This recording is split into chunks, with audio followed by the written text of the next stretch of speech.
Today is planting day of the cut flower garden. And just a little briefing is a month ago, I think it was April 15th, I prepared the soil with my own compost from the compost pile. So I put several buckets of compost and then added garden food. If you have flower tome, that'll be fine. Garden food is for flowering plants as well. I worked it into the soil. And then in March, I started all my seedlings. And these are the snapdragons, which I've never raised. And they've done beautifully. These are extras, which will be given away, taken to a church project. Anyone who wants them, let me know.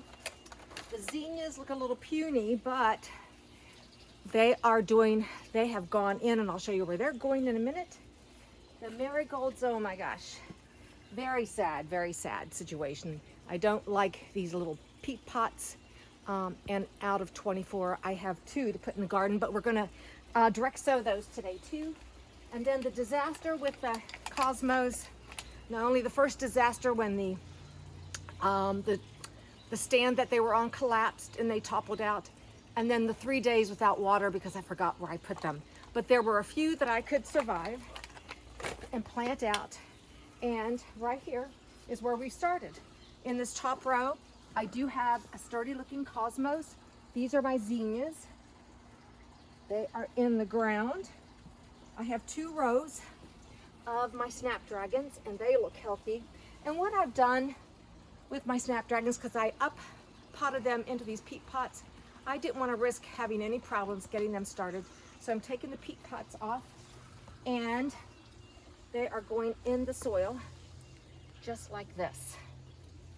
Here's a little cosmos that looks pretty puny, but I think I'm going to plant it. I'm hopeful. I feel certain that these cosmos will bounce right out once they get into some reliable soil. I'm going to treat them like a tomato plant and maybe plant them a little deeper. I didn't read up on that.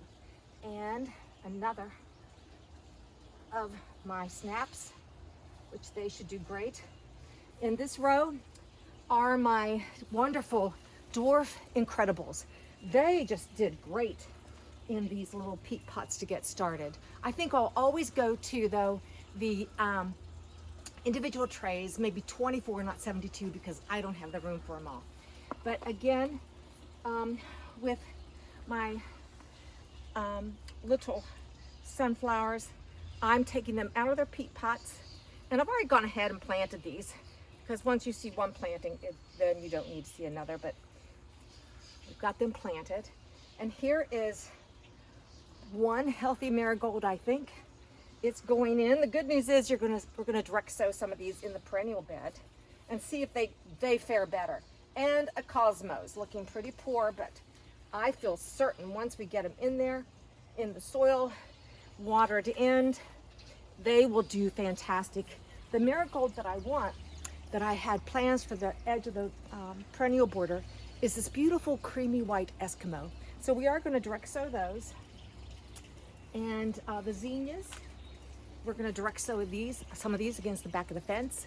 And they're the large mix. They get 3 feet tall, so we've got 3 feet, 2 feet, and 15 to 18 inches, or maybe 2 feet. Marigolds, 15 to 18 inches. So let's just go over. So I showed you this sunflower, zinnias, and the mixed snapdragons. And they look like this, all mixed colors. There we go. And then when you're finished planting this stuff, because it's gonna be 90 degrees, here it is in central West Virginia. And it should be 70s and we're having 90s. So this is very important. Let's get these things watered in. I may even do the shower. Get these watered in, and you're gonna water these. I wouldn't hesitate to water every other day or every day, depending on how hot it gets. So this is what I'm gonna do. Keep them watered. And let's go over here and I'll show you how I'm going to direct sow my marigolds. And I've already gone ahead and prepared the soil the same way with the compost and the garden tome. Because I have so many snapdragons, I've put them, and we have I don't know whose cat this is, but isn't she cute? I don't think Mozart's going to let the little brown and white stay long. Well fed, so Reggie won't rescue them. But what I've done this morning, I've gone ahead and added some of the snapdragons right here, because this used to be my, you can see it where I had my tulips. So they're coming to their end, and there are some areas that have open spots. There's an open spot here, and back there against the fence where the clematis is, zinnias are going to get put in back there, and we'll see how well they receive. They usually do very well, too. Direct sow, I mean. But back here, along this edge, my vision this winter was to have this area here, enough of these marigolds, the Eskimos, to frame this area. So it didn't happen, so we're going to direct sow these. And I had added already to the soil the garden tone, my compost. I've worked it in a little bit. You only have to put these seeds in 1/4 of an inch. So I'm going to sow probably a little thick, and then when they germinate, and I'm positive they will, I will thin them out. So we'll get them in here and hope for the best. Not too many. Just like that. One for good measure. And just lightly cover these up. Not too much. In there, when I was starting them inside, I used the perlite over top of them so they could come through the ground easily. The good news is the ground temperature is probably warm to 60, and we're having really hot days. So when they germinate, they should germinate pretty quickly. And I will keep these watered as well. I'll leave this little bucket because I like this little sprinkling can for this job.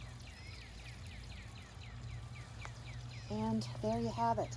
So I can imagine how pretty this is going to be with this wonderful display of the Eskimo marigolds.